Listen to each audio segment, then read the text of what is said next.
Next morning जब मोटू और पतलू सो रहे होते हैं तो पिजन्स आके इतना शोर कर देते हैं जिसका कोई हिसाब नहीं, और उनको जगाते हैं और मोटू को बहुत गुस्सा आता है।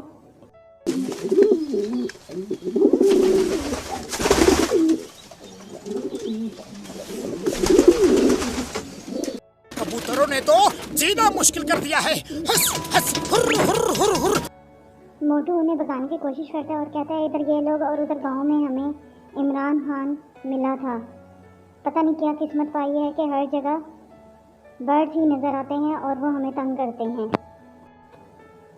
फिर टोनी चिड़िया आके बाकी पिजन्स को कहती है मैंने तो तुम लोगों को कहा था कि मोटू को मना के देना, तुम लोगों ने तो इसे भगा ही दिया है। इतनी देर में चोर मास्टर आता है तो वो कहता है कि इन्हें नहीं पता था, मुझे इस बारे में इल्म था, वरना ये ऐसा ना। अब टोनी चिड़िया कहती है तो फिर क्या किया जाए, अब तो मोटू पतलू चले गए हैं, अब मेरा काम कैसे होगा। पिजन मास्टर कहता है कोई ना कोई हल निकल आएगा, मोटू का दिल इतना सख्त नहीं। फिर टोनी चिड़िया पूछती है कि मोटू और पतलू किधर गए हैं और ये हमारी आवाज़ कैसे सुन सकते हैं और जान सकते हैं, पहचान सकते हैं। तो जो हो गया है, हमें इधर आए हुए और मोटू पतलू को हमारी कोई बात समझ नहीं आती थी तो ये डॉक्टर झटका के पास गए। मेरी बात कबूतरों को समझ में ही नहीं आती। तभी तो मोटू पतलू तुम्हारे जू बर्ड में गए थे तो शहबाज शरीफ की आवाज़ को समझ सके थे। लगा लो, अब तुम्हारी बात उनको समझ में आएगी और उनकी बात तुम समझ पाओगे यार।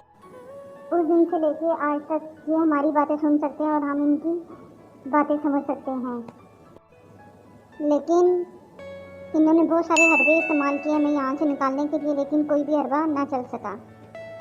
फिर टोनी चिड़िया कहती है कि इसका मतलब है ये मोटू मेरा काम नहीं करेगा क्योंकि ये तो बहुत तंग है, लेकिन एक आइडिया है मेरे जहन में कि इसे क्यों ना समोसे गरम गरम खिलाए जाएं।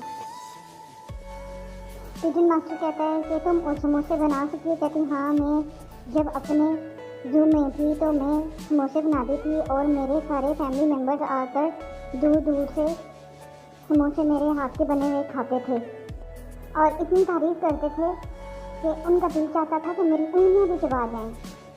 चोर मास्टर कहता वाह तुम तो बड़े काम की हो, लेकिन तुम्हारी समोसों वाली बात से मोटू कभी भी नहीं मुतफिक होगा क्योंकि वो हम लोगों से इतना तंग है कि उसे समोसे छोड़ के कुछ भी दिया जाए तो वो कभी भी नहीं राज़ी होगा। टोनी चिड़िया कहती है कि वो इतना क्यों तुम लोगों से मुतनरफ़ है, ऐसी क्या बात है। पिजन ने कहा कि क्योंकि हमने उसके घरों में अंडे रखे हुए हैं इस वजह से और घोंसले रखे हुए हैं, और दूसरा हम जो गन शन डालते हैं उसे रोज़ सफाई करनी पड़ती है और मोटू से काम किया नहीं जाता, इसलिए वो हमसे तंग है। तो टोनी चिड़िया कहती है कि अब वो किधर गए होंगे, तो पिजन कहता है कि गए होंगे उसी डॉक्टर के पास कोई ना कोई हल निकालने हमारा। इसको चलाना और सारे के सारे घोंसले जब अंदर चले जाए तो उनको फेंक देना। और वाकई हुई बात हुई, वाकई मोटू पतलू उधर ही गए हुए थे और जब वापस आए आकर इतनी आवाज़ें लगाते हैं और पिजन कोई भी इधर सामने नहीं होता क्योंकि सारे छुपे हुए होते हैं। पिजन्स को पता होता है कि मोटू पतलू कोई ना कोई ऐसी चीज़ लाए हैं हमें यहाँ से निकालने के लिए। घर में आके मोटू पतलू बहुत आवाज़ें लगाते हैं, लेकिन जब कोई नहीं मिलता तो फिर मोटू ऊपर चढ़ता है और देखता है और देखते ही हैरान रह जाता है कि अब तो तमाम घोंसलों में अंडे ही अंडे हैं, और फिर वो पतलू को बताता है कि तमाम घोंसलों में अंडे हैं। अंडे देखकर उसका दिल पिघल जाता है और अंडों में से एक घोंसले में बच्चे भी निकल आते हैं और वो बहुत खुश होता है।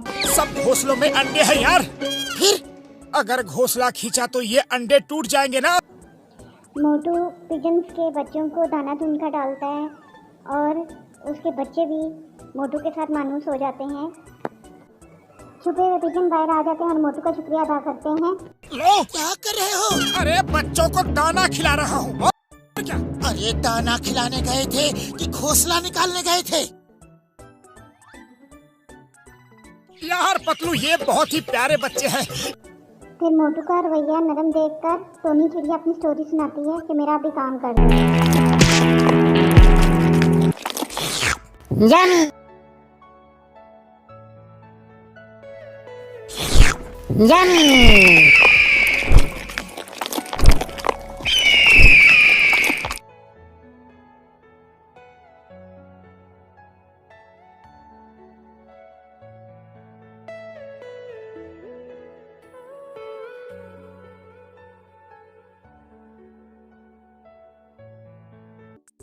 मोटू टोनी चिड़िया की स्टोरी सुनकर परेशान हो जाता है और कहता है कि मैं तुम्हारा काम करूँगा। बाकी पिजन्स भी कहते हैं कि हाँ तुम इसका काम कर दो और इसकी मुश्किल आसान कर दो, ये बहुत मजबूर है। इतनी देर में चोर मास्टर भी आता है, वो भी कहता है कि मोटू पतलू आप लोगों ने हर कीमत पे इसका काम करना है।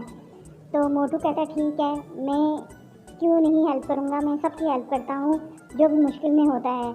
अभी हमें डॉक्टर के पास जाना है और जाकर इस चीज़ का कोई हल निकालना है कि हमें अगला स्टेप क्या उठाना है। टोनी चिड़िया लैब में तुम ना जाना, क्योंकि लैब में तुम नहीं जा सकती, डॉक्टर फिर हमें भी नहीं आने देगा।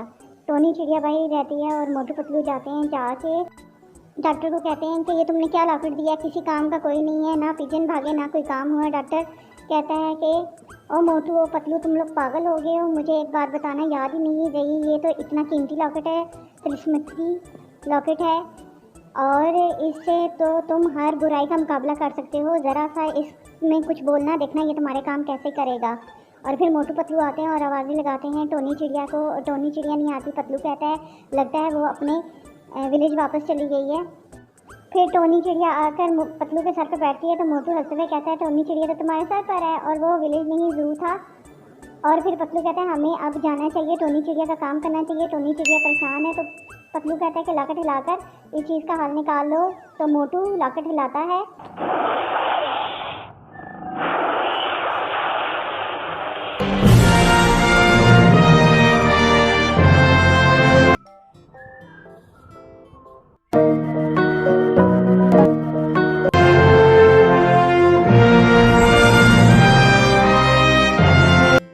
लॉकेट घुमाने से एक दिन बाहर आ जाता है।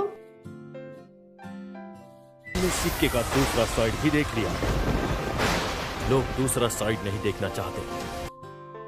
पहले तो मोटू और पतलू डर जाते हैं, फिर मोटू भाग जाता है लेकिन पतलू उसको बुलाता है।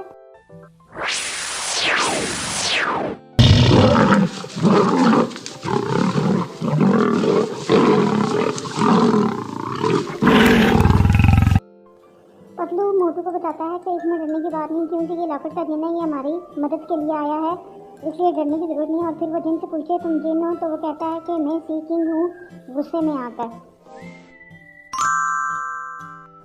फिर मोटू पतलू कहते हैं कि हमारी और टोनी चिड़िया की मदद करो। फिर सी किंग उनको एक मुहावरा बोलता है और लाइन देता है। मोटू पतलू खुश हो जाते हैं। फिर वो किंग चला जाता है और मोटू पतलू ज़ू बर्ड्स के लिए जाने के लिए रवाना हो जाते हैं।